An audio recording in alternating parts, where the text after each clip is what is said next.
82 of the Standing Committee on International Trade. Today's meeting is taking place in a hybrid format pursuant to the standing orders, and therefore members are attending in person in the room and remotely using the Zoom application. I'd like to make a few comments for the benefit of witnesses and members. Please wait until I recognize you by name before speaking. For those online, please mute yourself when you are not speaking. A reminder that all comments should be addressed through the chair. If any technical issues arise, please inform me immediately. We may need to suspend in order to deal with it. And I ask that all participants be careful when handling the earpieces in order to prevent feedback. And thank you to Mr. Seaback for chairing the meeting when I was absent previous week. I heard I did an excellent job. I did. You know, people have to be in training for all kinds of positions in the future. You never know. So, pursuant to Standing Order 1082 and the motion adopted by the committee on Thursday, November the 2nd, 2023, the committee is resuming its study of the subject matter of Bill C-57, an act to implement the 2023 Free Trade Agreement between Canada and Ukraine. We have with us today from the Agri-Food Analytics Lab, Sylvain Charliveau, Director of Agri-Food Analytics Lab and Professor at Dalhousie University by video conference, and from the Canadian Centre for Policy Alternatives, Stuart True, Senior Researcher, and we have two others attempting to join us that aren't connected at the moment. As soon as they can get their issues corrected, they will join us. We will start welcoming all. We will start with opening remarks and then proceed with a round of questions. Dr. Charliveau, I invite you to make a statement of up to 5 minutes, please.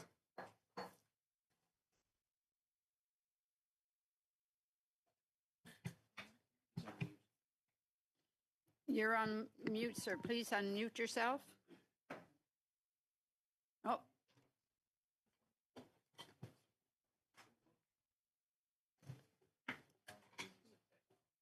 If he could unplug and replug his Microphone and plug it back in, please. if he has a mute button on his. Check your mute button, please. 1 2 1 2. Can you hear me? Okay. All right. Please go ahead. Okay. Thank you, Madam Chair. Honorable members of the Parliamentary Committee on International Trade, it is my privilege to present before you today as we deliberate on the significant strides our nation is making in global trade and diplomacy, particularly through the Canadian-Ukrainian Trade Agreement Implementation Act. This landmark legislation not only fortifies our international trade relationships, but also opens new avenues for Canadian agri-food industries, which are pivotal to our economy and societal well-being. Canada's agri-food sector stands at a crucial juncture poised for transformative growth and international expansion. The implementation of this agreement with Ukraine, a nation with vast agricultural potential and complementary trade needs, presents a unique opportunity for Canadian producers, processors, and exporters. In this context, I wish to put forth 3 key recommendations that are instrumental in maximizing the benefits of this agreement for our own agri-food sector. Firstly, investment in agricultural technology and innovation should be prioritized. This agreement provides an avenue for Canadian agri-food businesses to access new markets and adopt advanced agricultural technologies. Emphasizing innovation will not only enhance the productivity and sustainability of Canadian agri-food businesses, but also position Canada as a global leader in agricultural technology. We should encourage partnerships between Canadian and Ukrainian entities in research and development, focusing on sustainable farming practices, climate resilience, and advanced food processing technologies. Secondly, it is imperative to strengthen supply chain infrastructure. The expansion of trade with Ukraine necessitates robust and efficient supply chains. Investment in transportation infrastructure, storage facilities, and digital supply chain solution is critical. This will ensure the smooth movement of goods, reduce logistical bottlenecks, and mitigate risk associated with international trade. Enhancing supply chain resilience will also prepare our agri-food sector to effectively respond to global food security challenges. Thirdly, I recommend the development of a comprehensive market access strategy. While the agreement opened doors, Canadian agri-food businesses need support in navigating the Ukrainian market. This strategy should include trade promotion activities, market intelligence services, and guidance on regulatory compliance in Ukraine. Establishing a Canadian-Ukraine Agri-Food Business Council could be a strategic step in this direction, fostering bilateral trade relationships in providing Canadian businesses with the hindsight and networks needed to succeed in the Ukrainian market. In conclusion, the Canada-Ukraine Free Trade Agreement Implementation Act heralds a new era in our trade relations, offering significant prospects for the Canadian agri-food sector. By focusing on technological innovation, strengthening supply chain infrastructure, and developing a comprehensive market access strategy, we can fully leverage the potential of this agreement, bolstering our economy and reinforcing Canada's position as a global leader in agri-food. Thank you for the opportunity to present these recommendations, and I look forward to a fruitful discussion on these matters. Thank you very much, Dr. Chaloux. On to Mr. True for up to 5 minutes, please. Okay, thanks very much to the chair and the committee for the invitation to be here. It's also my privilege to be here speaking about this important agreement. I'm going to make only one recommendation today, which is that the committee should advise the government to remove the treaty's investor-state dispute settlement process from Chapter 17. The inclusion of ISDS in the treaty, whether or not Ukraine requested it, is inconsistent with the goal of sustainable post-war reconstruction and redevelopment and unnecessary for the purposes of attracting Canadian investment to the country. Contrary to what you heard from Global Affairs Canada officials earlier in these hearings, there's nothing stopping the two governments from amending the treaty at this point to take out the ISDS provisions. In fact, this is exactly what Canada did in the CETA negotiations, if you remember, in 2016, in order to make sure that passed through the European Parliament. So what's wrong with the ISDS and the model investment treaty that has been included in this agreement? Well, it's come up at this committee before. One-way protection. This is only accessible to foreign investors. There's no ability in this treaty for states to file counterclaims against businesses, negligent investors, for example. The contrast between this and the labor chapter is pretty stark, in which in the labor chapter, workers are dependent on the state to bring claims forward on their own behalf to uphold their rights in the treaty, whereas investors can bring their own disputes directly to arbitral tribunals. The second point, there's huge liabilities for states in ISDS. Awards from ISDS claims have grown enormously since the 1990s when these treaties started to proliferate. Canada is currently facing a $20 billion award, for example, related to the non-approval of an LNG facility in Quebec. This is outrageous in the sense that it accounts for future lost profits. Ukraine will not be able to afford these awards if they are handed down in the future, especially not in its current state and especially not in its post-war state. Third point, there's too much room for interpreting investment rights. So even though Canada's done some work in this chapter and in its model FIPA to kind of narrow down certain vague descriptions of treatment that are supposed to be granted to investors, there is still vagueness in this treaty, which will depend on the how an arbitrator, for example, decides what is meant by manifest arbitrariness in public policies that happen to affect an investor's business interests in the country. And finally, the chilling effect on climate measures and energy transition policies. The threat of huge awards can scare countries away from introducing new climate measures, which is the reason actually that a lot of European Union member states are pulling out of the Energy Charter Treaty and why the Parliament itself is considering a withdrawal from that treaty. Finally, just to say Ukraine has strong domestic legislation in place for foreign investors, which protects against expropriation without compensation and even protects Canadian investors against changes in legislation that might affect the business outlook, including for energy firms already in Ukrainian law. Ukrainian law is supportive of international arbitration as a means of handling disputes between the states, say in contract-based arbitration, which would be another matter. We don't need ISDS. You can still have contract-based arbitration for Canadian firms.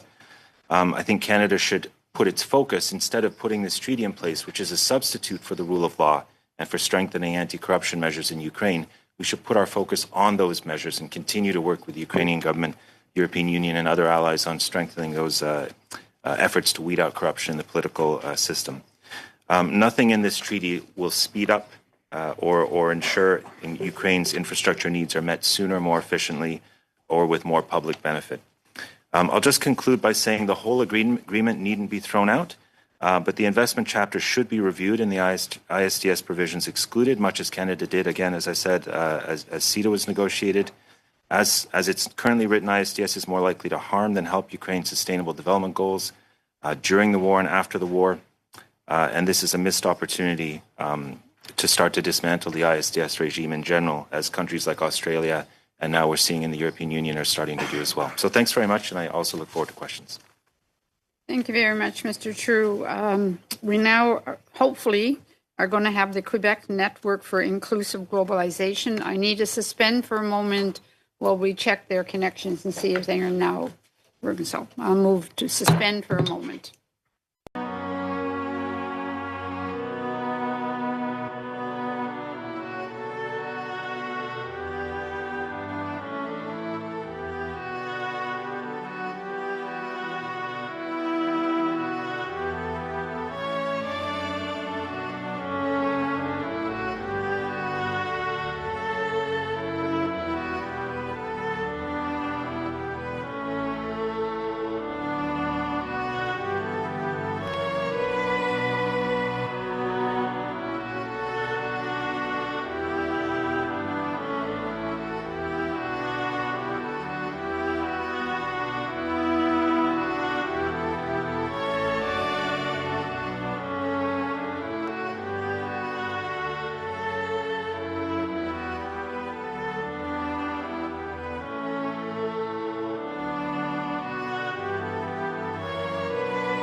Quebec Network for Inclusive Globalization. We have Claude Vaillancourt, member and spokesperson by video conference. Very glad that you were able to get connected, sir. So please, you have up to 5 minutes to speak to the committee. Bonjour. D'abord, nous remercions le comité permanent du Comité international. Thank you very much. We thank the Standing Committee on International Trade for the invitation. We represent the Quebec Network on Inclusive Globalization, formerly the Quebec Network for Continental Integration, which is made up of trade unions, as well as citizen organizations who focus on the needs for fair trade. I'm also a member of ATTAC Quebec. It's an association that defends fiscal, social, and environmental justice. We would like to highlight the major advances made in the Canada-Ukraine trade agreement, specifically regarding the chapters on the environment and labor. This agreement addresses many of our concerns about the need to prioritize environmental protection and the fight against climate change, as well as better protection for workers. However, we remain concerned by the presence of a chapter on investment, that is Chapter 17. We have always denounced the investor-state dispute settlement, and for the following reasons. They hinder the ability of states to regulate for the common good. They have a chilling effect on governments' willingness to regulate. They also are very costly. Lawsuits now run into billions of dollars.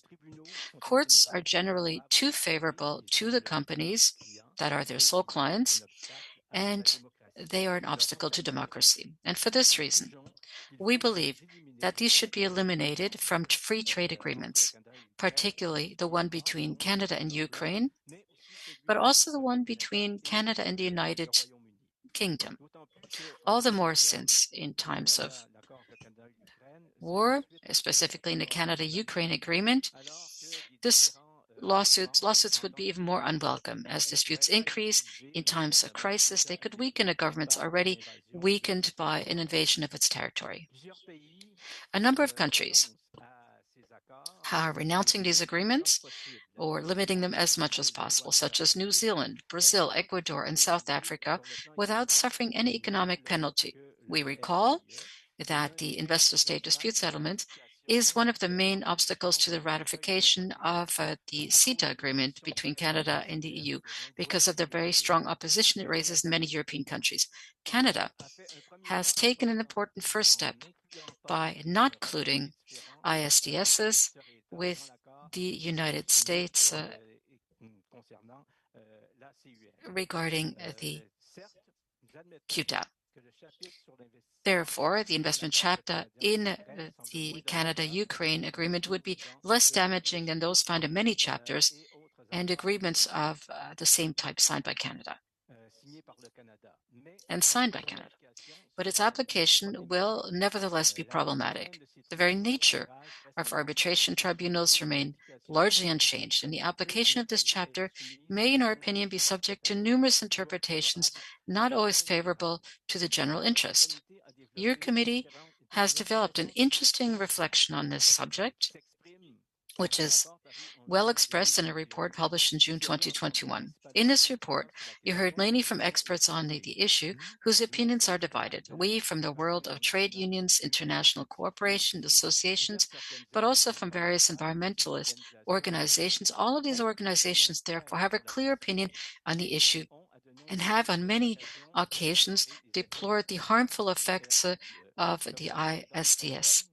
This is an excellent opportunity, thanks to this EU-Canada agreement, to do away with tribunals that raise such controversies. We see no great sacrifice in removing the investment chapter from the agreement. In fact, in so doing, we eliminate an interpretive risk, we simplify its content, we set an important example for other nations, and we provide better protection of the interests of Canadian citizens. Thank you very much for listening. Thank you. Thank you very much, Mr. Vaillancourt. We appreciate that. We will now go to questions, and we will start with Mr. Martel, please, for 6 minutes. Oui, merci, Madame la Présidente. Thank you, Madam Chair. I would like to thank our witnesses who are with us today. My first question, and I'd like to remove my headsets. My first question is this. I would like to speak to Mr. Charlebois. I'd like to ask you that in the 654, in this kind of free trade agreement for the very first time, we're seeing a carbon tax. Given that Ukraine is currently in war, I'd like to know whether you believe that it's useful to implement a carbon tax on an economy.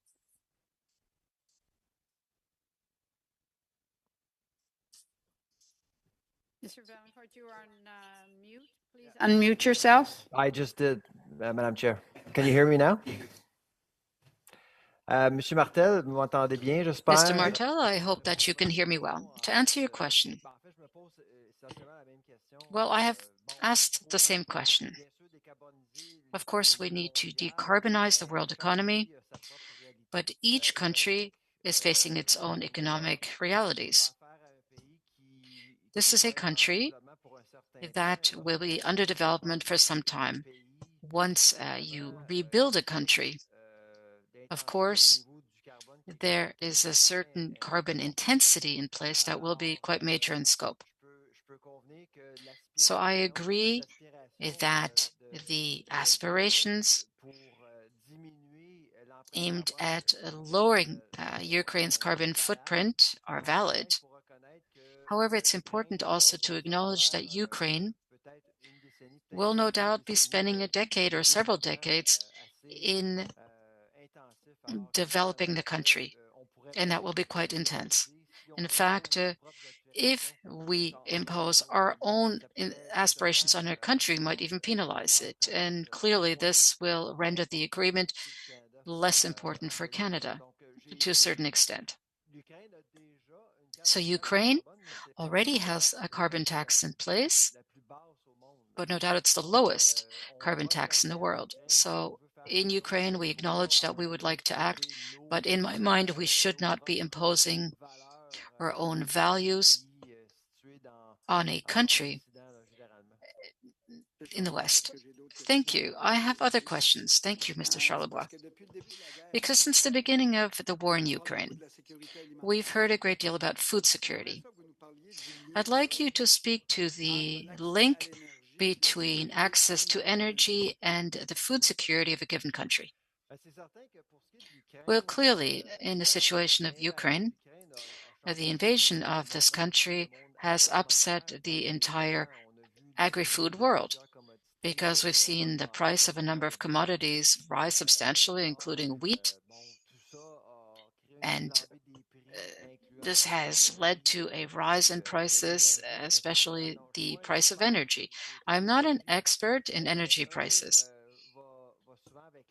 but one is usually tied to the other. And we saw this in Ukraine, we saw it elsewhere. So I believe that it's important for us to acknowledge that Ukraine is currently a prisoner of its own geography. They are in a central area.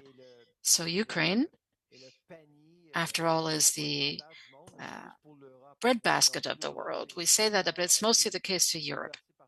So Europe has truly been put into tumult, has been upset to the situation. Again, as I've mentioned, it's about infrastructure. There has to be worked on in logistics, and we also need to focus on agricultural development, because Ukraine will not be able to obtain that support without Canada over the next 10 years.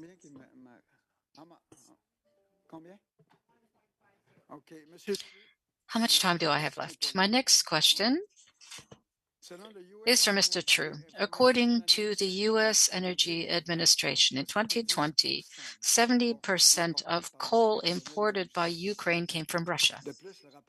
In addition, the report mentions that it's mostly natural gas and that's imported. This was also from Russia. Would you say that as long as Ukraine depends on Russia for its energy sources, it will always be vulnerable? Thank you for the question. I can't disagree with that statement, that it's in every country's interest to increase its energy independence, right? I can't disagree with you on that one. Oui.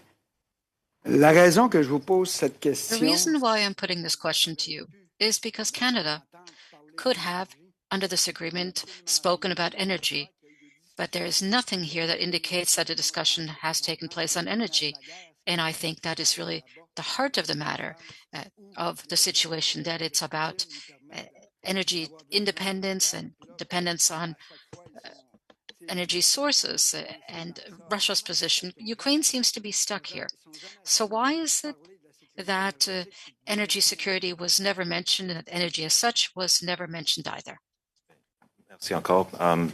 I don't know the answer why that's. Canadian trade agreements generally don't include a lot on energy policy, energy security outside of, say, the North American context, where there's a more integrated energy market. But why they wouldn't talk about it specifically? I mean, the point we raise here is that the investment treaty, the investment state dispute settlement process in the investment chapter may actually end up frustrating Ukraine's ultimate decision on where it wants to go to secure its energy independence. Does it want to, double down on energy, oil and gas and fossil fuel development, for example, or perhaps further roll out more renewables in the country? And another reason why we would recommend it taking the ISDS out, because it's only going to potentially frustrate Ukraine's ultimate decisions at that point. Thank you very much, Mr. Martel. Mr. Aria, please, for 6 minutes.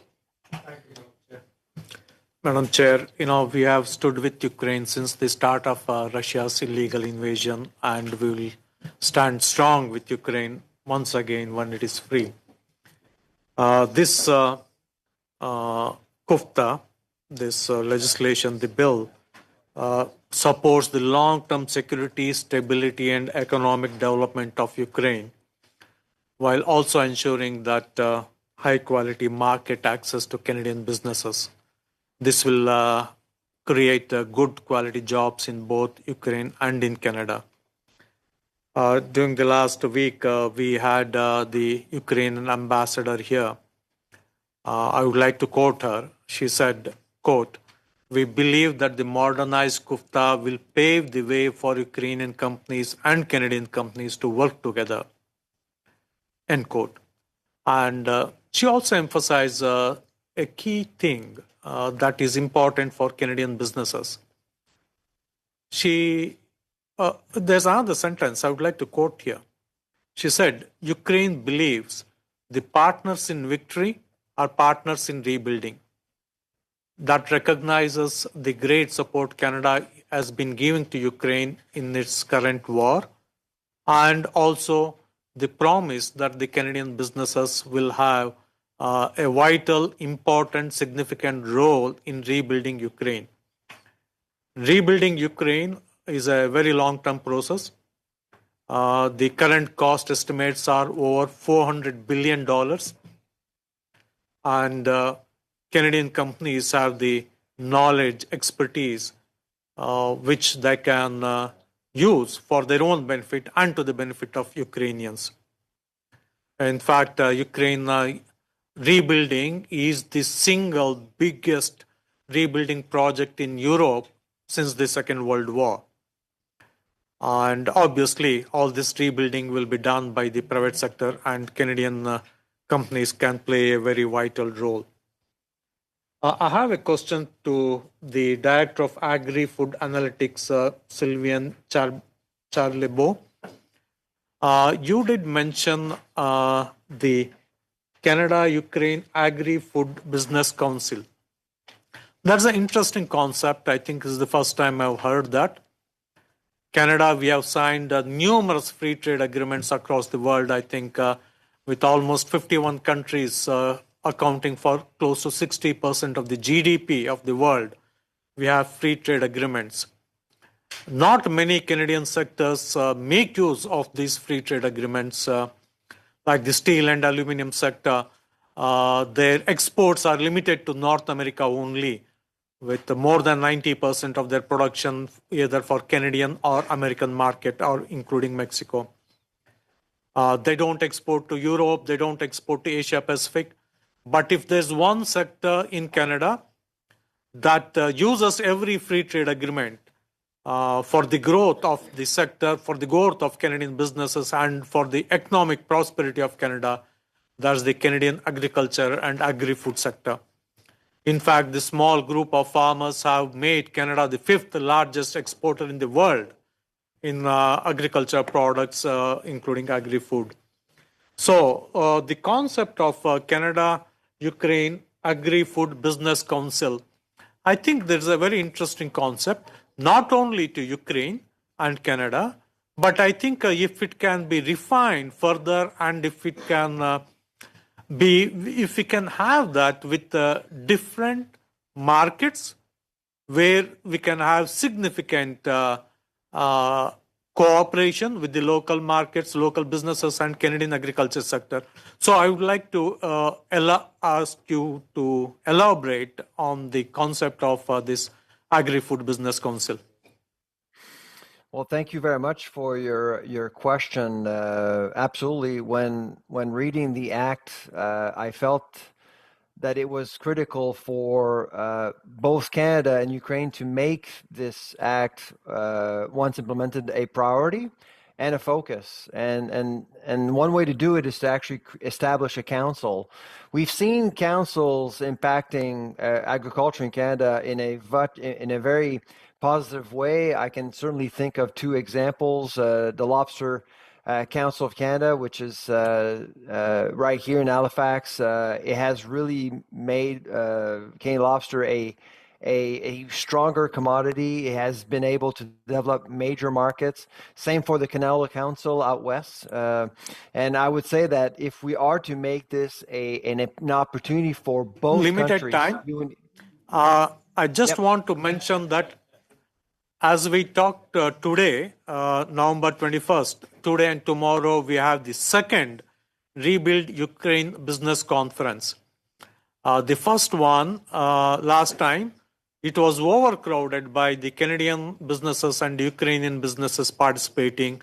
And the conference that's happening today and tomorrow, the Rebuild Ukraine Canada Business Conference, focuses on agriculture, construction and infrastructure, energy and healthcare sectors. So it is very important for us to make sure that with the support of all political parties in our parliament, we pass this legislation quickly to show our solidarity with Ukraine and convey to Ukrainians that we are there in rebuilding Ukraine. Thank you, Madam Speaker. Thank you very much, Mr. Arya. Mr. Savard-Tremblay for 6 minutes, please. Merci, Madame la Présidente. Merci à l'ensemble des témoins pour vos témoignages. Thank you, Madam Chair, and thank you to all our witnesses for your very relevant testimonies. My first question is for Mr. Vaillancourt. I just want to make sure I understand your position.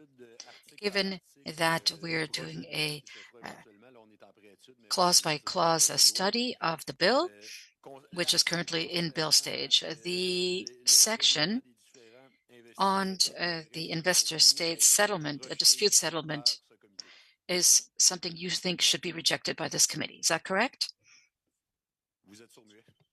You're on mute. Yes, first of all, thank you for your question. I think that this chapter on investment in agreements signed by Canada, and more specifically with Ukraine, should be withdrawn. Because in the past, it has been demonstrated that this is useful for companies, but necessarily does not serve the common good. And I believe this was repeated a number of times, and I have repeated, I don't think I need to revisit these arguments. But what's important is that we would be creating a precedent in negotiations between the Canada, United States, Mexico, an agreement. And currently, this is also underway between Canada and the United States. And I think the agreements are doing very well despite this. This kind of chapter on investments are being challenged across the world. As I indicated in my brief, a number of countries systematically refuse to sign on. And I think this would be a fairly simple process to put in place. It would simply be a matter of withdrawing this chapter from the agreement. And as Mr. Stewart also indicated, and I believe that the committee would be able to meet with that request. Thank you very much. So how do you explain that despite the precedent that this would establish in the Canada-US-Mexico agreement, where we all agree that this is the most important binding agreement for Canada's economy, why is it that it has been able to continue, but at the same time, we are simply setting aside the consequences of this kind of clause in a crisis? So how is this possible? Well, I believe that there is an issue here between who the governments are there to service. I think these agreements are useful for a number of corporations, including Canadian companies, who will, outside of the country, who want to invest elsewhere, but who want to bypass national regulations. So I think that this should be done, and the work should be done at the service of the population. So I think there's a conflict in terms of different companies who want to work offshore and the interests of the number of countries who are looking to defend themselves, and who also believe that it is up to the governments to regulate and to regulate conflicts between various entities, and that negotiations should take place between states and states, and that there should not be a shortcut that will benefit companies. And essentially, this allows companies to directly attack states or to file complaints against states. I don't believe that this is the best process possible. I think that for the interests of populations, I think it would be better to proceed differently, more specifically by having justice systems as exist elsewhere in other countries, in most countries, in fact. Even though sometimes we seem to think that perhaps we're not as good as we'd like to be, but that is how we should proceed, in my view. So Mr. True was speaking to the same mechanism. Earlier you mentioned that this was a one-way street. Mr. True, what do you mean by that?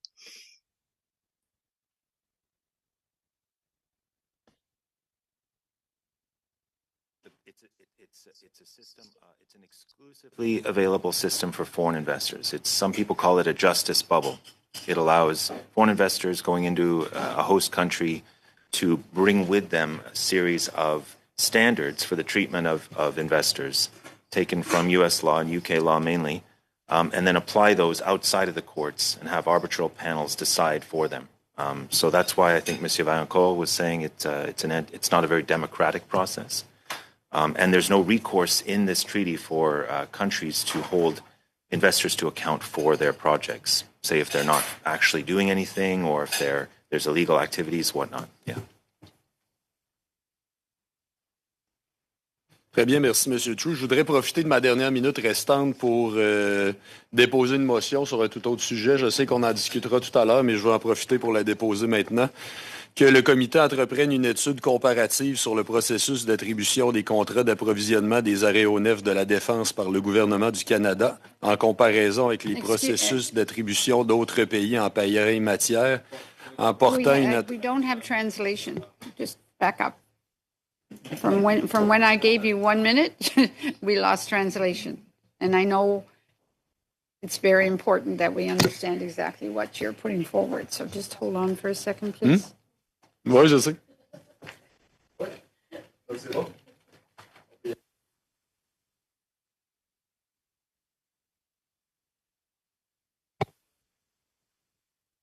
Test 1, 2, 3, test, parce que j'essaye de l'ouvrir en même temps que les autres m'ouvrent, fait que ça fait que je l'éteins. 1, 2, 3, 1, 2, 3. Test 1, 2, 3. I will do.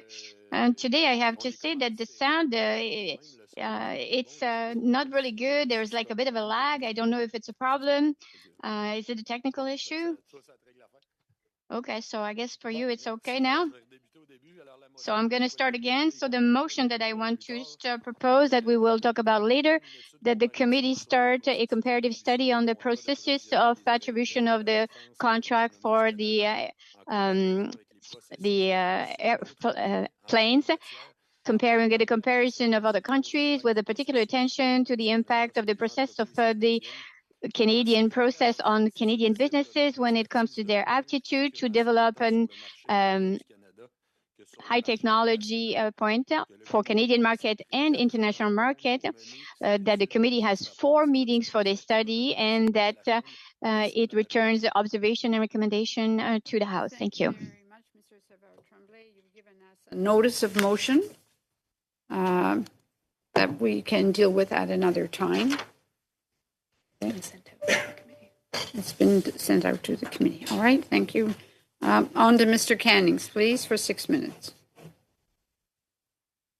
Well, thank you, and thank you for all the witnesses here today.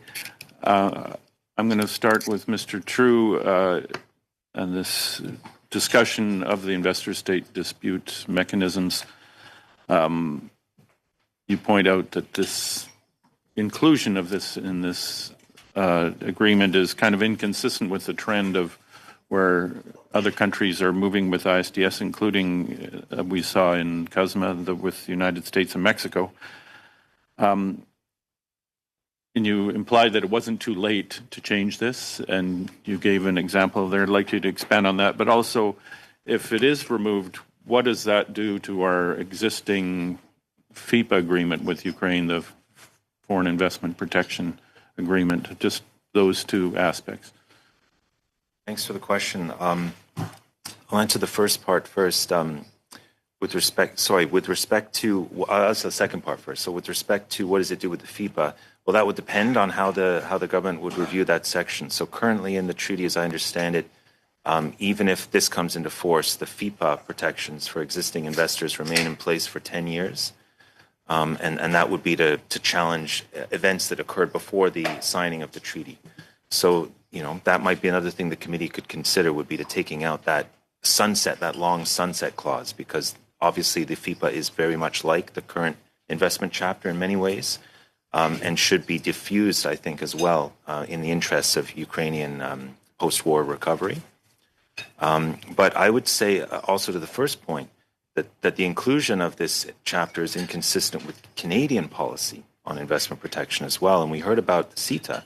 We heard about removing this arbitration-based investor-state dispute settlement from CETA to put in place this new so-called investment court system with a standard sitting body of arbitrators, for example, something that has an appeals mechanism. This was supposed to be the top-of-the-line version, according to the government, for investment dispute settlement. It's something that we were getting away from in the old model. And the other alternative is, as Monsieur Vaillancourt said, was the NAFTA model, where we simply removed ISDS. And we said, well, the substantive provisions remain, the investment chapter's substantive protections remain, but we don't need investors to be able to directly invoke those protections through arbitration, where we cannot guarantee that we're going to get consistent results and where the awards are outrageous and whatnot and all the other problems. So some kind of state-to-state option would be preferable, I think, in the Ukraine situation and consistent with Canadian policy.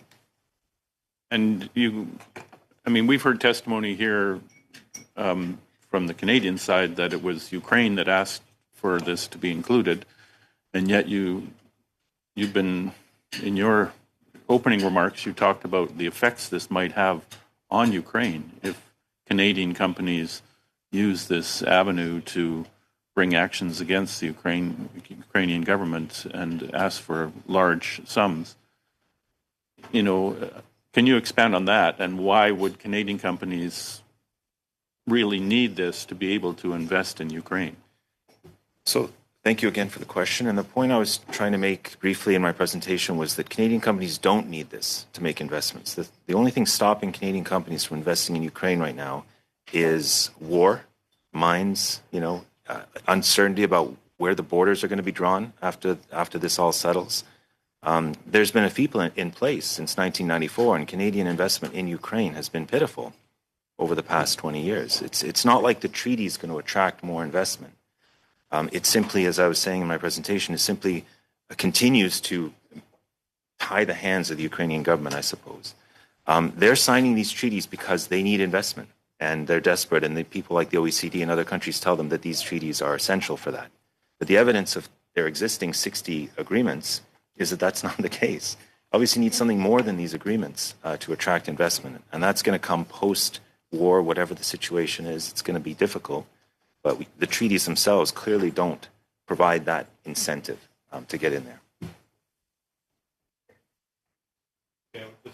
I'd like to ask Mr. Vaillancourt to comment on those similar concerns.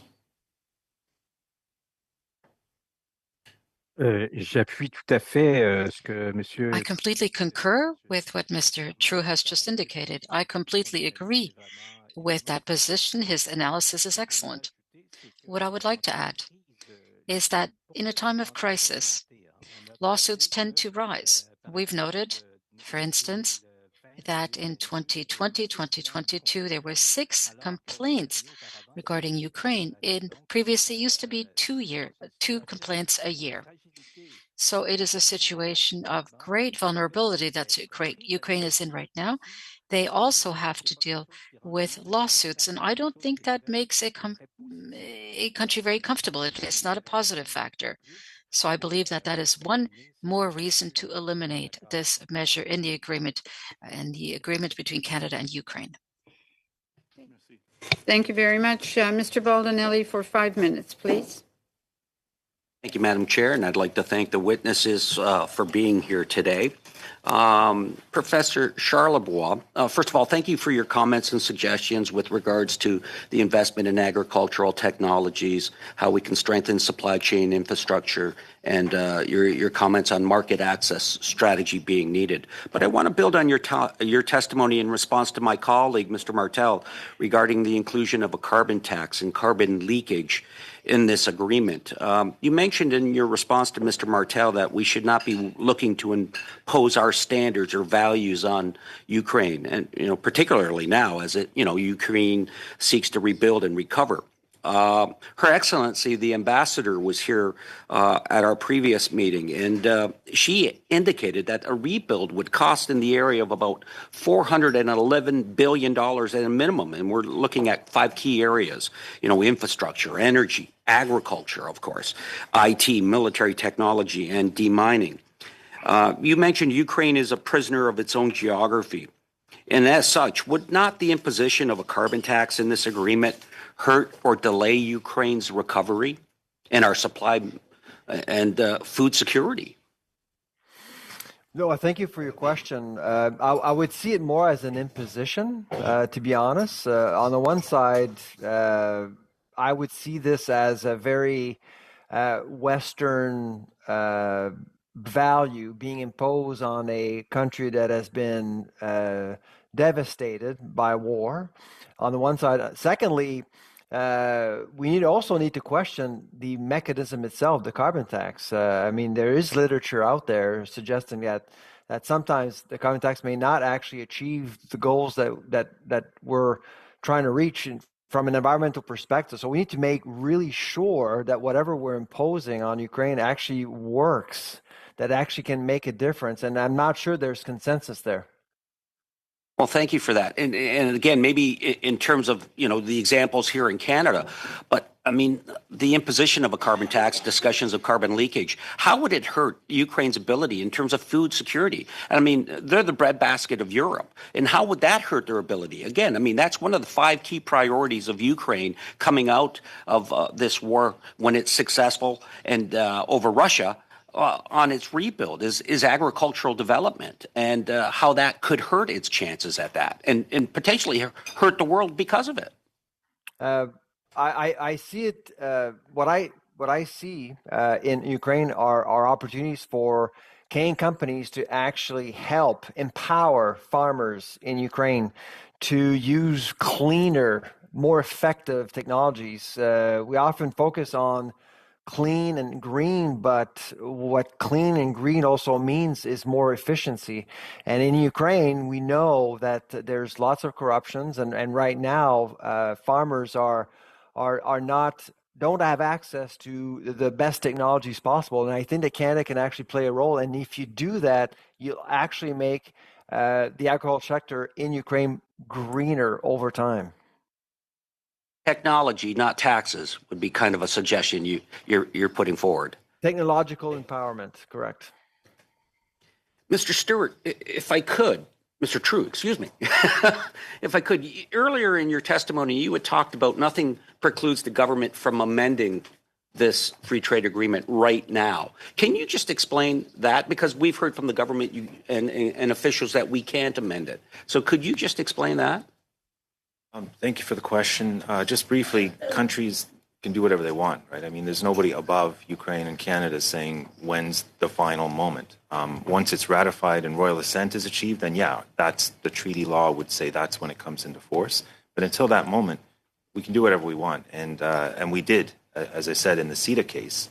There was another year after it was initially signed, while the ISDS section was pulled out and replaced by an investment court system, and then re-signed kind of thing. And it happened in the USMCA as well, the CUSMA, when Democrats were opposed to some of the long data protection terms on biologic drugs, right? So that was changed on the American side, and then it was kind of repackaged. So it's possible.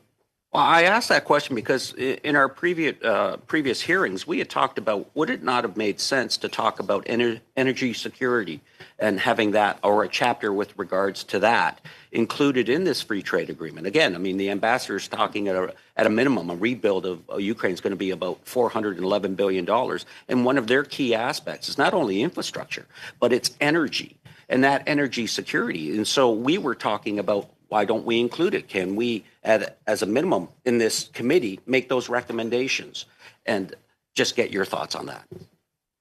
Thank you again. My thoughts are there's nothing stopping the government from doing that, putting any kind of chapter it wants in there, maybe through a committee, as we've done in recent agreements on critical minerals and other aspects. There's a lot of things that could be done to put energy security into the treaty, even at this point.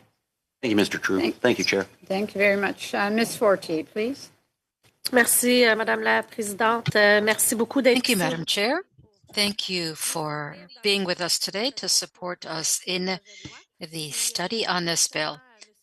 And I'll turn it directly to Mr. Charlebois, because we heard a number of your statements, which I think focus a great deal and contribute a great deal on this study. And in the past, I believe that you have stated that in Afghanistan, that in the case of Ukraine, Putin was weaponizing agriculture. And again, Ukraine is still being considered as one of the breadbaskets of the world and of Europe.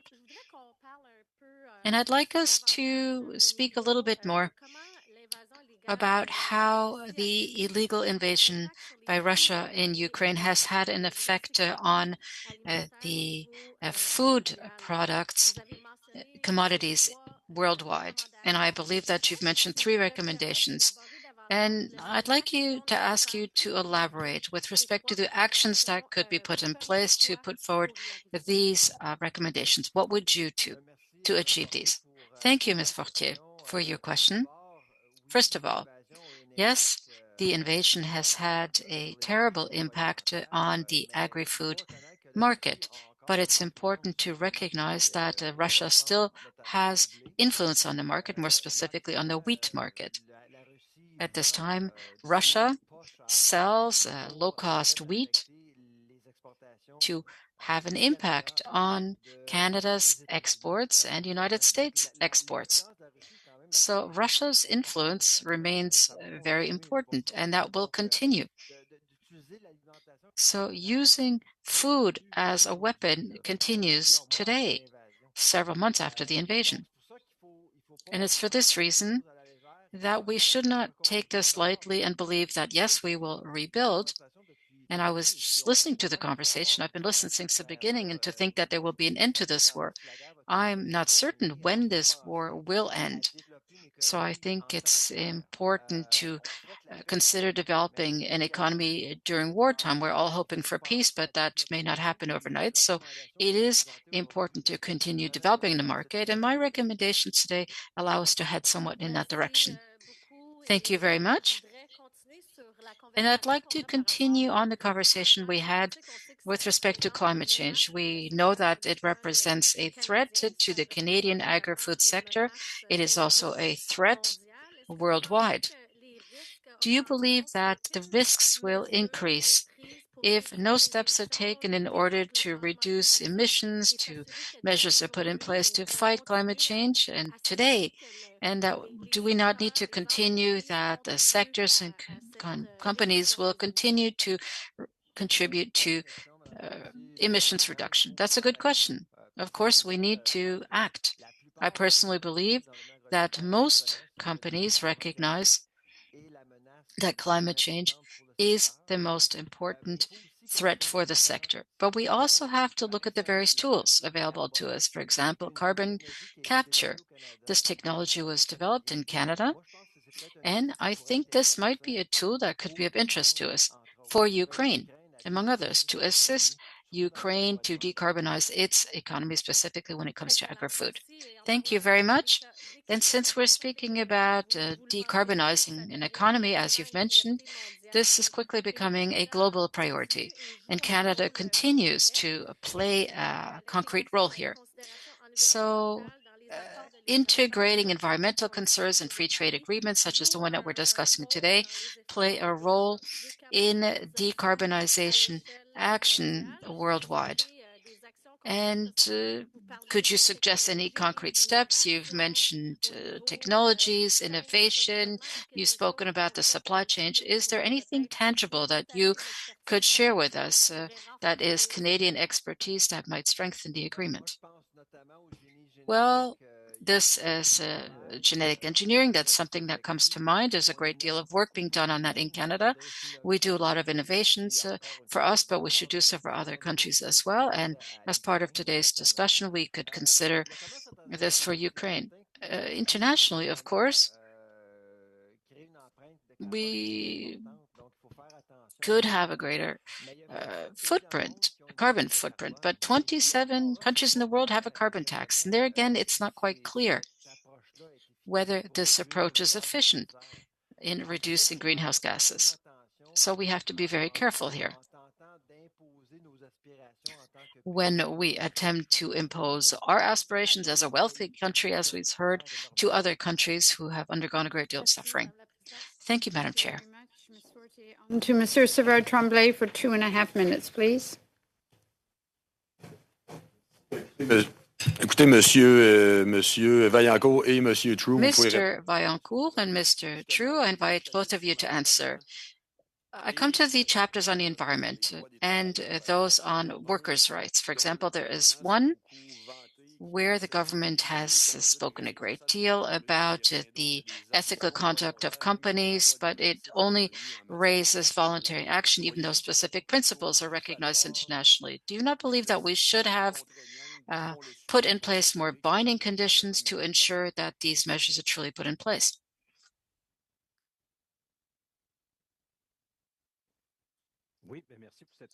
Yes, thank you for the question. The answer is yes. I believe that free trade agreements have a very difficult past in terms of the environment. And again, it's thanks to workers in all countries that have seen a significant lowering of working conditions. So I believe that we need to focus again on the protection of workers and to have much more binding provisions. It's more than good intentions that we need, because in many chapters that we've seen in previous free trade agreements, there are many good intentions, but often this is not tied to anything that will enable us to achieve concrete results. And that is very unsatisfactory. Environmentally speaking, the free trade agreements, as we know, do not take this into consideration. In fact, there are many chapters that speak to various investor-state investors, and many address the issues of the environment, but I think that the commercial interests are much more important than environmental protection. But there is something here in this agreement where there is mention of protecting the Paris Accord, and that's very important. Nevertheless, I think we could go much further there. Within a vision where the environment is established as an absolute priority, because with the issue of climate change, the future of the planet is at stake. We know that we're seeing this trend rising from report to report. And so certainly, I think it would be important to make this much more binding in free trade agreements. Sorry, your time is up, Mr. Tremblay. Mr. Cannings for 2.5 minutes. Okay, thank you. I'm going to turn to Monsieur Charlebois. You talked about one of your recommendations was a comprehensive market access strategy, and I'm wondering if this might include a situation where we, I think, got in with CETA, where we, in our negotiations, we gave up increased access to our supply managed sectors, and in return, we got more quota for things like beef and pork. And yet, in reality, what's happened is we've exported almost no beef and pork to Europe because of non-tariff barriers. And I'm just wondering if this comprehensive market access strategy would address that, and whether we need a bilateral agency just to keep communications open to address these matters, or how would you respond to that? Thank you for your question. Obviously, when it comes to agri-food trades, there are always a slew of sensitivities between nations. All nations will be protective of some commodities in some way. So I think we need to look at different verticals in different ways, including the SM5s. I think there are certainly issues there.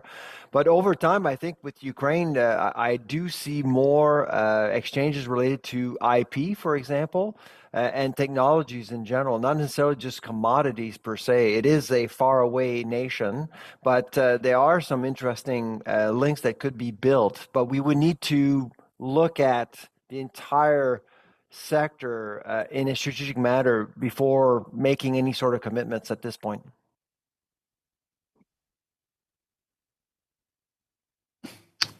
I'll just leave it there. Thanks.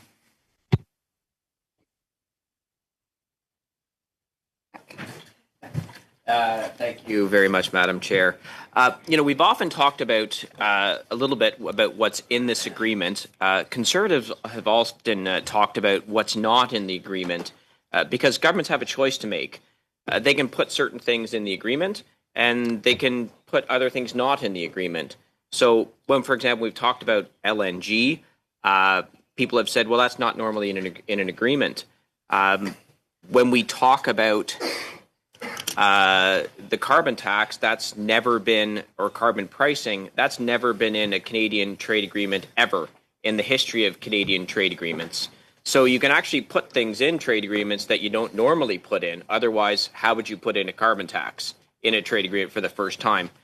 With that in mind, I'm just going to ask anyone, if you've looked at the agreement, is there anything in the agreement that deals with munitions exports to Ukraine to help them during the war, or munitions productions?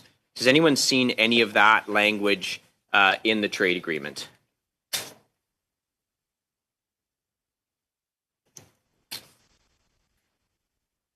And it's okay if no one knows the answer to that. It's one of those questions that I know the answer to. Usually, if I can answer briefly, usually munitions, armaments, defense matters are generally excluded from coverage in these agreements, right? Yeah, nothing would discourage the sale of munitions, but they would generally, policy-related, that would generally be excluded. Yeah. Right. So with that in mind, Madam Chair, I'm now going to move a motion, and I've given a copy of the motion to the clerk. So if the clerk could distribute that motion now. And I'm going to read the motion into the record, and I'm going to move this motion.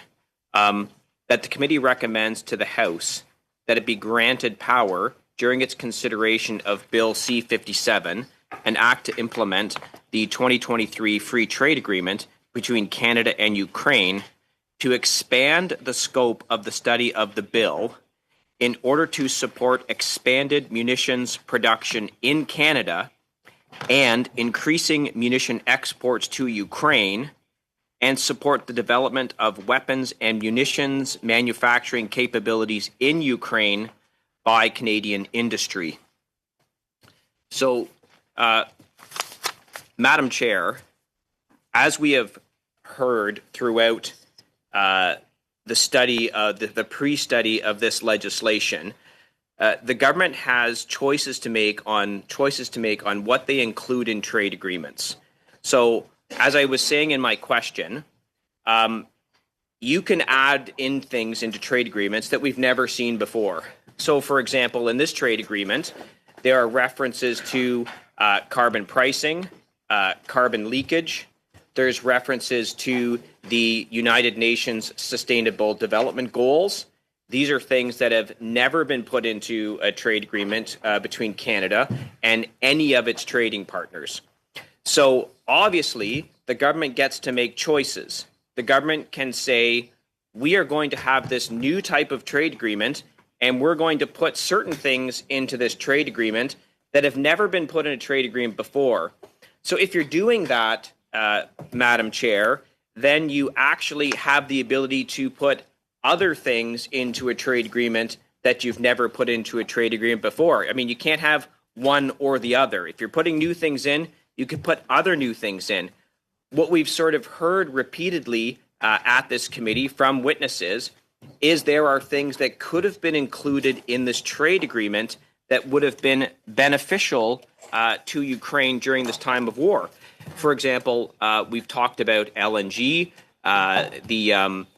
Ukraine has the third largest proven LNG reserves in Europe, and the development of those, the further development of those, can certainly defund Putin's war machine. And conservatives think that should have absolutely been included in the trade agreement, because if you're including some things in a trade agreement, carbon pricing, carbon leakage, you can include other things in a trade agreement, the development of LNG reserves. So this government made a choice. They made a clear choice. We're going to put carbon taxes and carbon leakage into a trade agreement at a country in the middle of a war, as opposed to putting in something to actually help them in the war, which is LNG development, or now I turn to my motion, the actual expanded munitions production in Canada and increasing munitions exports to Ukraine. In the course of this war, an incredible amount of munitions are being expended by Ukraine in the defense of their country. A valiant defense, I might add. No one thought that Ukraine would be able to stop the second largest military in the world. They've done it heroically, and they've done it with the challenge of having enough artillery munitions and other munitions to defend their country and, in fact, perform counterattacks. So I would say that we should take the time at this committee to expand the scope of what we're doing at committee to include not just, I'm not going to go down the road of LNG and energy cooperation and other things, which, quite frankly, I think we should expand the scope to look at that. But I'm going to narrowly focus this motion today on munitions productions in Canada. We should be increasing munitions production so that we can export to Ukraine, increase those exports. We should also be thinking about how could we help Ukraine themselves increase their munitions productions. So I think that this is something that we should be doing at the committee. We should expand the scope of what we're studying to add things like this into our study. Thank you, Madam Chair. Mr. Jenius. Thank you, Madam Chair. I appreciate the opportunity to speak today at the Trade Committee on this important motion to support our allies in Ukraine in their fight for freedom, fight for victory, by undertaking to allow amendments to this bill that would support the expansion of munitions exports to Ukraine. I think when it comes to the discussion of Ukraine, we do see a lot of instances of what has come to be called performative allyship, people wanting to show that they're on Ukraine's side, but not actually focusing on the things that Ukraine really needs most. Ukrainians are not asking for a carbon tax. Ukrainians are asking for weapons. Ukraine needs to win this war, and that means they need the munitions, the equipment that in many cases Canada could make available in order to allow them to secure victory. There is nothing currently in Bill C-57 that deals with munitions exports. Conservatives are preparing substantial, serious amendments to this legislation that would make the sale of vital munitions to Ukraine much easier, that would have a concrete impact in terms of helping the Ukrainian people win this war.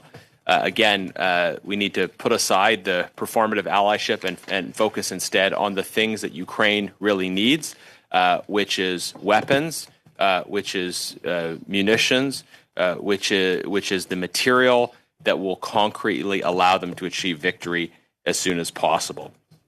I would like to see the same review standards for arms exports apply to Ukraine as apply to our existing NATO partners.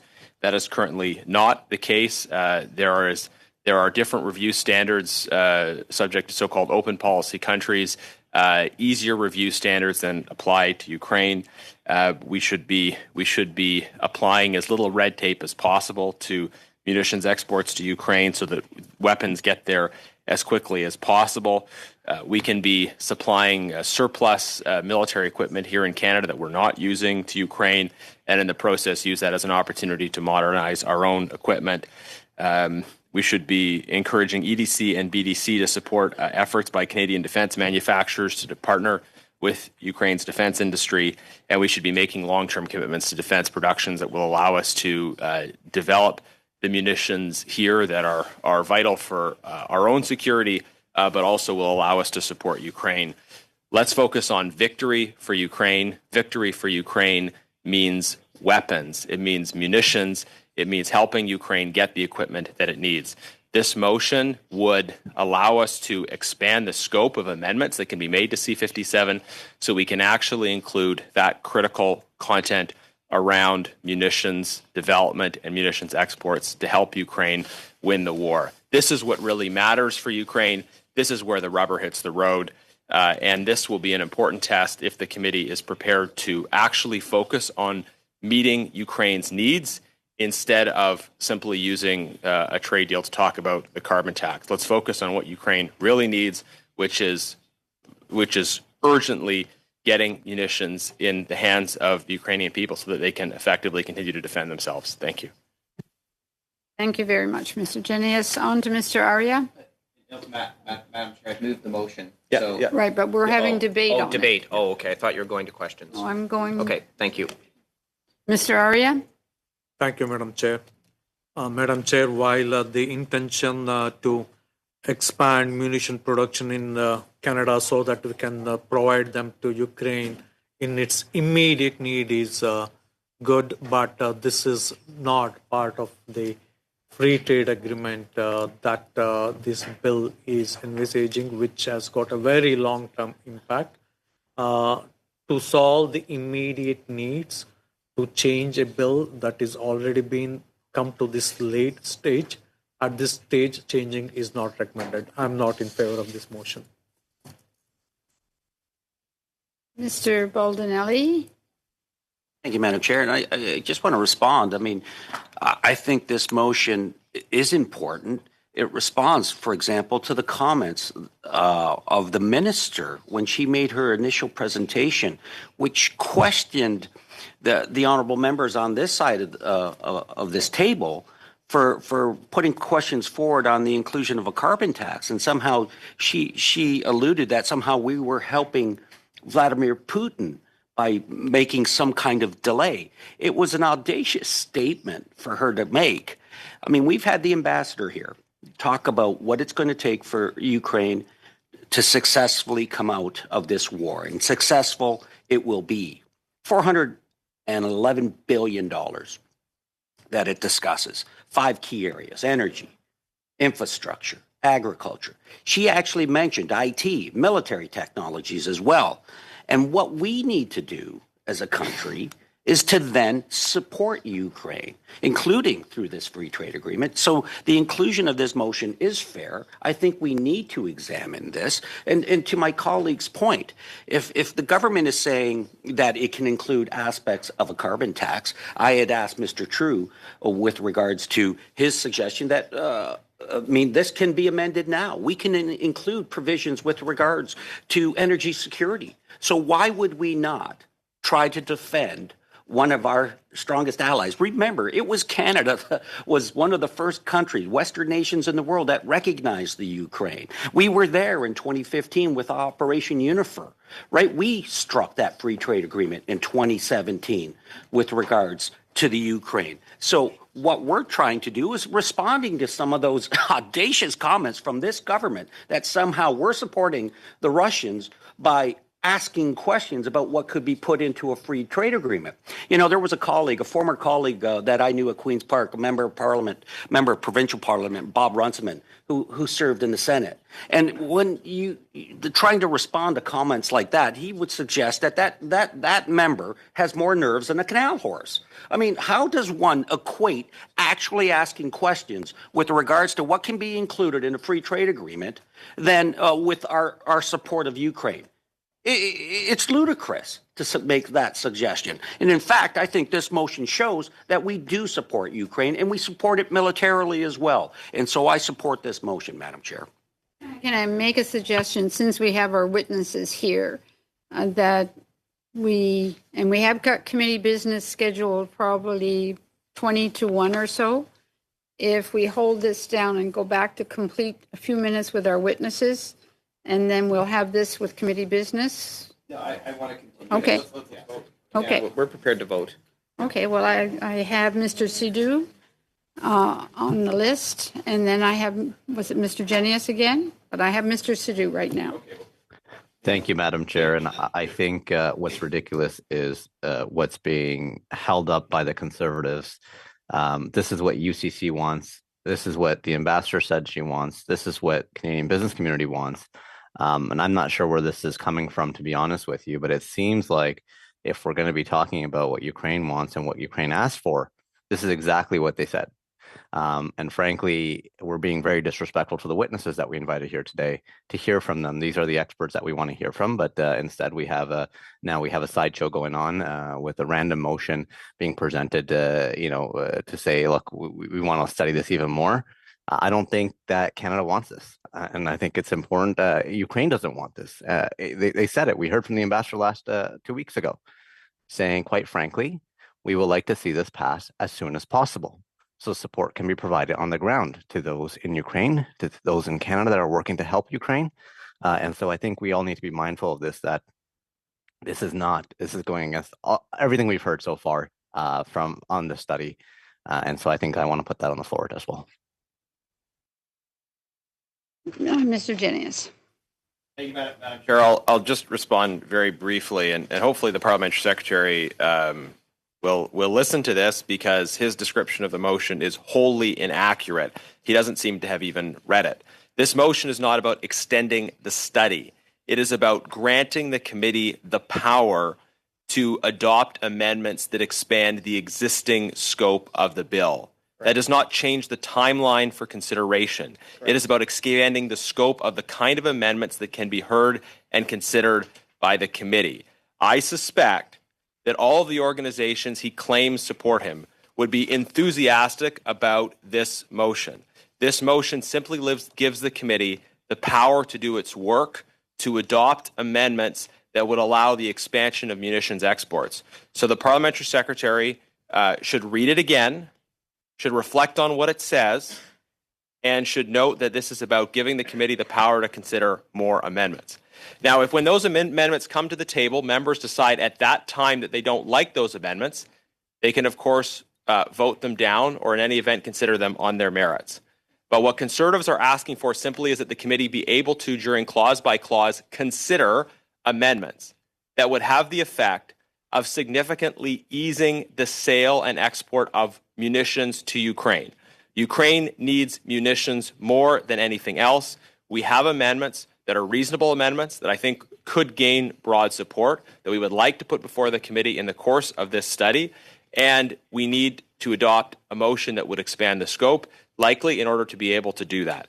So I ask Liberals and other members of the committee not to get in the way of proposed reasonable amendments that would allow the export of munitions. Again, enough with the performative allyship. Let's focus on what Ukraine actually wants, what Ukraine actually needs, which is weapons that will allow them to win this war, and we're prepared to vote on this. Yes, Mr. Miao. Mr. Miao, before you speak, just so everybody's clear on what the motion says.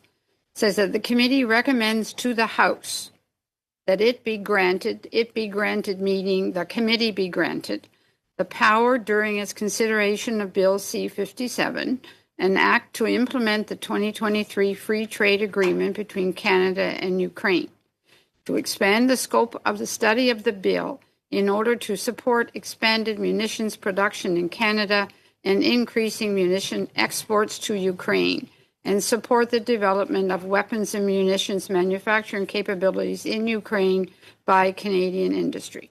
Just to make sure everybody's clear of what it's saying, right, is asking the House to grant the committee the power during its consideration to expand the scope, right? So it's a motion that would go to the House for adoption of the House, to direct the committee, that the committee would then be able to expand the scope.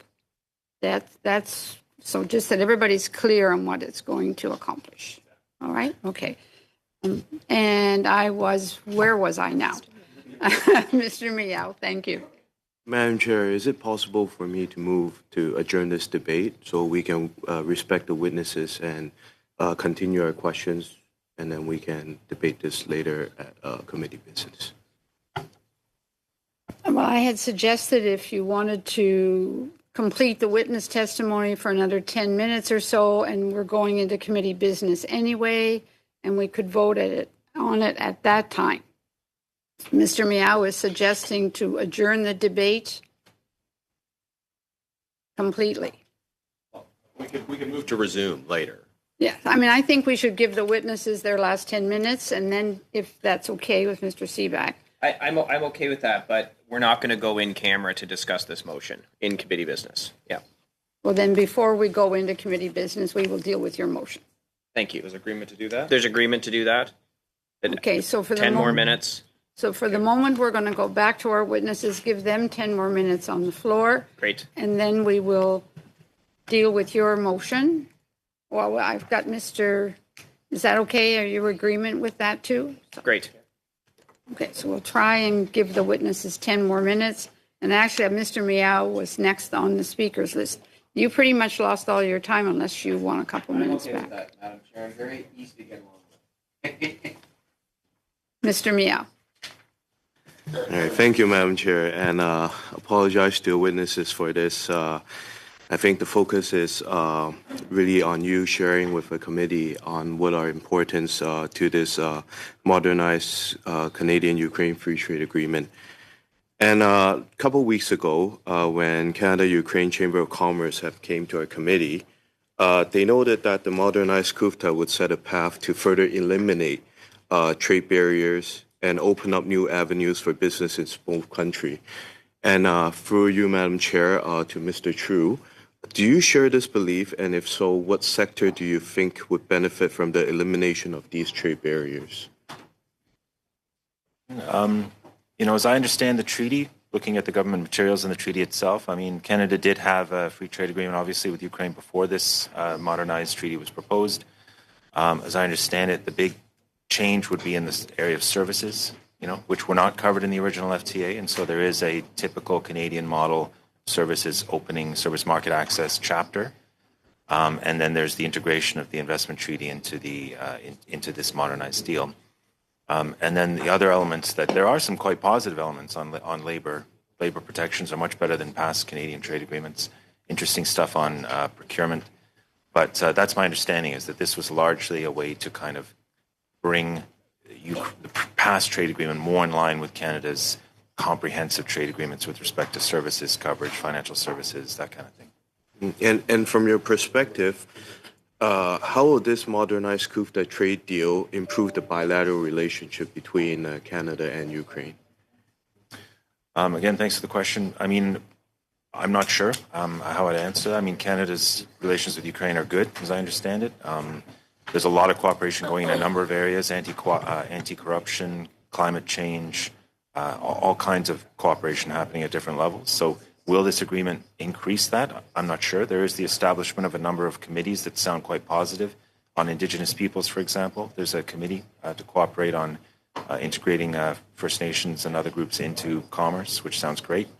There's labor committees that will be established. They'll be quite positive for workers' rights as long as they are staffed up and paid attention to.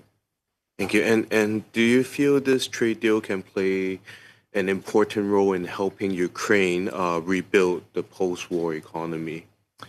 On that point, maybe not.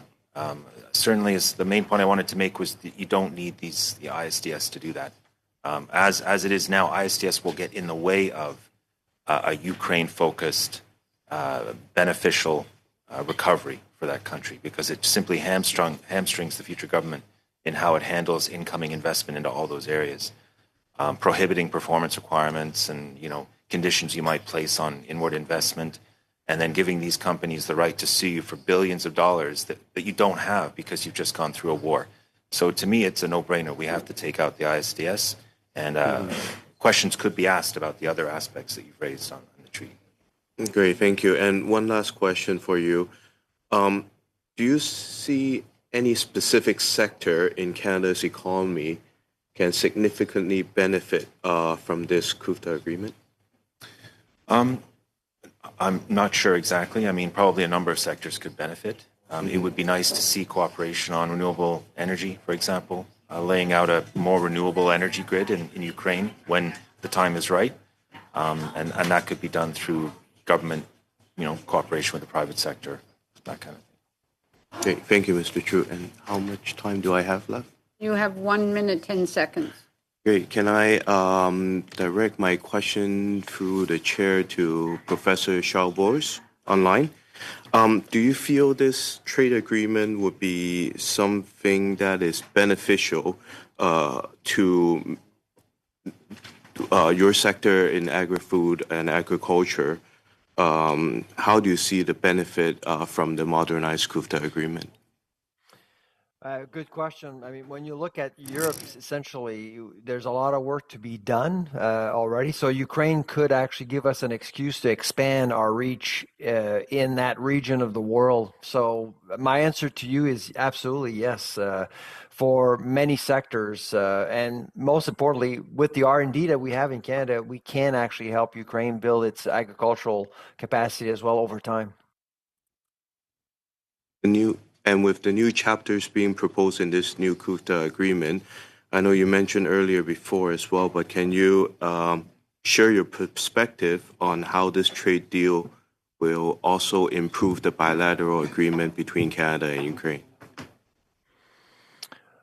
Well, through agri-food, of course, again, we're looking at a food insecure region. I mean, agriculture has been impacted by the war. I mean, Ukraine is not as influential as it used to, and I think we should aspire to make sure that Ukraine comes back to its old self at the very least. And I don't think it can achieve that without the help of Canada. Thank you very much for that. Mr. Genius for 5 minutes, please. I'll give it to Mr. Seeback. I'm not gonna need the full 5 minutes, Madam Chair. I just wanted to actually talk to Mr. Charlebois. Part of the free trade agreement language in there actually talks about stopping ways of carbon leakage. That's the terminology that they've used. So how they try to define carbon leakage effectively is that you can't have a carbon tax that is so low that you attract investment into your country. That's how they've sort of set it out in this trade agreement. Now, Ukraine has a very tiny carbon tax. I think it's the lowest in the world, and it's not. It's just applied in certain sectors of their economy. It's not even across the entire economy. It would seem to me that putting language like carbon leakage in addition to carbon price is trying to encourage / force Ukraine to increase their carbon tax so that there's no carbon leakage and investment attracted into Ukraine because of their low carbon price.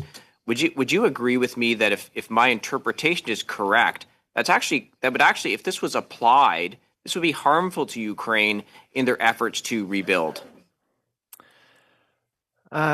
I've said it before, and I'll say it again. I actually do think that we need to be careful, extremely careful, with how we see our values and how we pose our values onto a great partner like Ukraine. Ukraine will absolutely need more help from Canada than we need help from them, especially over the short term. And I see this as an imposition from Canada, in my perspective, because I think, the environment is a critical issue, of course, for everyone on Earth, but at the same time, food security is also a very important issue, and we just need to keep that in mind when helping Ukraine rebuild. I know the food security issue, and of course that's your area of expertise. But Ukraine was also a very large exporter of steel. And the steel making process is, in fact, usually carbon intensive unless you go with electric arc, for example. Most Ukrainian steel is not made with electric arc technology, so it's carbon intensive. Putting in something like carbon leakage, again, prevent carbon leakage, which means you're attracting investment because your carbon tax is so low. If Ukraine were forced to increase their carbon tax as a result of this trade agreement, that would make their steel more expensive, which would put it at a disadvantage, would it not? Well, it would probably, and again, I haven't studied the issue in Ukraine, it would probably make Ukraine a less attractive market to invest in. We've been doing some work on the carbon tax in Canada over the last 6 months, and we're starting to see some trends with industrial prices as well. There's been more movement with industrial prices in Canada versus the U.S., so you could argue the same with Canada with the carbon tax right now. It may actually make Canada a less attractive place to invest as well. Thanks very much. That's the end of my questions, Madam Chair. Thank you very much. Okay. Madam Fortier, and that will be our last witness at the moment. Ms. Fortier? I'm sorry, is it not you? Mr. Sidhu. Oh, Mr. Sidhu. Thank you, Madam Chair. And I'm going to give a chance to Mr. Vaillancourt to kind of share his views on this modernization of the trade agreement. I know you said some things in your opening remarks, but as the course of the conversation has evolved, I want to hear your thoughts on what you think stands out to you and what's important for Ukraine and Canada. Could you repeat the question? I'm not sure I understand. The question, the conversation has evolved, and I really want to kind of hear your thoughts on what you think is best at this time within this modernization agreement for Ukraine and Canada. Okay. You heard in your opening remarks, you spoke a little bit about it, but if you want to expand on that, if you can, please. Okay. Oui, évidemment, on a demandé de retirer le chapitre. Of course, we asked that the investment chapter be withdrawn, but I think we've addressed many environmental issues here, the carbon tax, for instance, and I think what's interesting in this agreement compared to others is that the environment is there. However, when you think about the economy, we also need to consider the environment. That is, any negative impacts on the environment will have consequences on the economy that can be very serious, because climate change currently is costing us a great deal of money without mentioning that it is very damaging. So I think the environment must remain an absolute priority. I'm pleased to see that in this agreement that there is a positive provision for this. For example, there is the compliance, there's mention of the compliance with the Paris Accord provisions, but I think we need to go even further. And I think it's important with that chapter on environment, and look, climate change is no doubt something that it's a challenge for all of us, and it's important on this side of the floor that we recognize that climate change is real and that Canada needs to do its part, and it's practical, and alone it's important that we continue working with our partners around the world to help protect our environment. And so I do appreciate your words on the environment. Thank you, Madam Chair. That's all I have for today. Thank you very much. Not seeing any other questioners of our witnesses, and we have an agreement that we will go into committee business. But before we go into committee business, we have the motion by Mr. Seaback. I'd like to request a recorded division. Okay. I'm sorry, Mr. Cannings? Can we speak to this before there's a vote? Of course. Mr. Cannings had indicated he wants to speak to it as part of the debate. Yes, just Mr. Cannings? briefly, I just wanted to say, I am. Okay. This is, just suddenly appeared. And as what I've mentioned to Mr. Seaback is I can't, this is something that I would have to take back to other members in my caucus to discuss. It touches on various other files, foreign affairs and defense. I think we would, if we did support this eventually, it would have to be amended somewhat. But, I can't, if you're forcing a vote right now, I can't support it in this situation. And I think this would cause delays. It's all very well to say, we can do this clause by clause. We would have to bring back a lot of the witnesses we've heard from to discuss this very matter.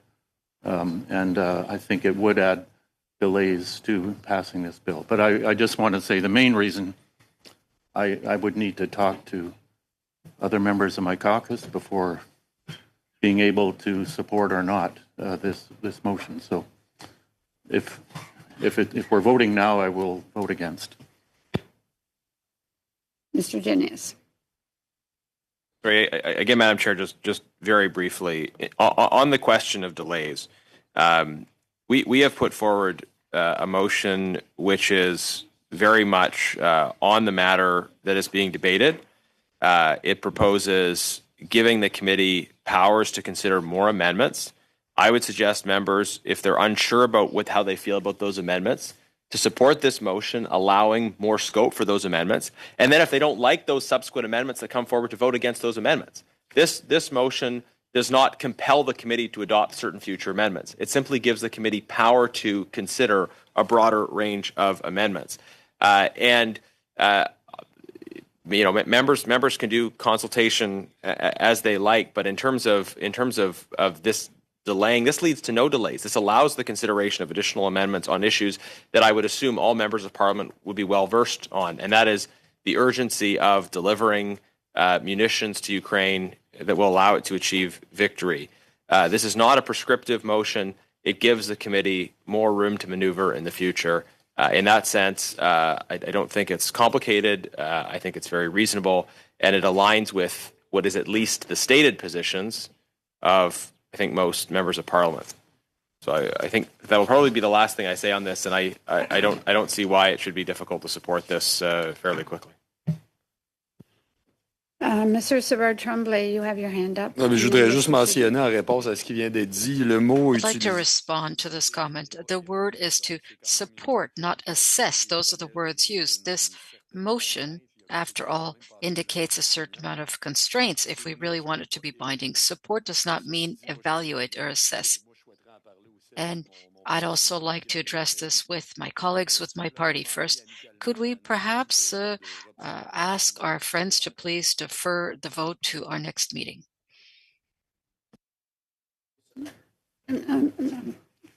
I'll go to Mr. Sidhu, and then I'm going back to Mr. Seebeck. Mr. Sidhu? Yes, thank you. Thank you, Madam Chair. And so, look, we've heard from multiple parties that this is intended to delay Bill C-57. The supports that Ukraine and the ambassador asked for, and I think it's important that's set on record. And so, I think it's clear where our parties stand. We should vote today. Okay. Mr. Seebeck? I'm just going to say that I apologize to my colleagues for the short delivery of this motion. It took some time to get it done. I'm going to suggest two things. One, we'll vote on this motion today. Two, I will consult with my colleagues from the Bloc and the NDP about a potential motion that they could support that I could bring at a later date. I hope that satisfies them. But I think we should proceed with this today, and then I'll come back to them and see if we can find something that others could agree to. So I'd like to proceed to the vote. Okay. To our witnesses, you are free to leave at any time, or you can remain on until we go into committee business if you like. So we are going to deal with. Thank you, Mr. Troop. And to our apologies for the witness, but committee are doing important work, and sometimes it goes into a different direction, but it's all going in the same place. I'm going to read this out so we make sure that it's clearly understood. That the committee recommends to the House that it be granted the power during its consideration of Bill C-57, an act to implement the 2023 Free Trade Agreement between Canada and Ukraine, to expand the scope of the study of the bill in order to support expanded munitions production in Canada and increasing munition exports to Ukraine, and support the development of weapons and munitions manufacturing capabilities in Ukraine by the Canadian industry. Mr. Seebeck has asked for a recorded vote. Madam Chair. Mr. Arya. Ms. Fortier. No. Mr. Miao. Mr. Sidhu, Brampton East. No. Ms. Sidhu, Brampton South. No. Mr. Baldinelli? Mr. Genuis? Yes. Monsieur Martel? Oui. Mr. Seebeck? Mr. Savard-Tremblay? No. Mr. Cannings? No. Thank you very much. The motion does not pass. We will now go into committee business. So we will need to suspend for approximately 10 minutes because we have translators that are doing it remotely and they require a 10-minute adjournment possibly. So we will suspend for a few minutes.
you.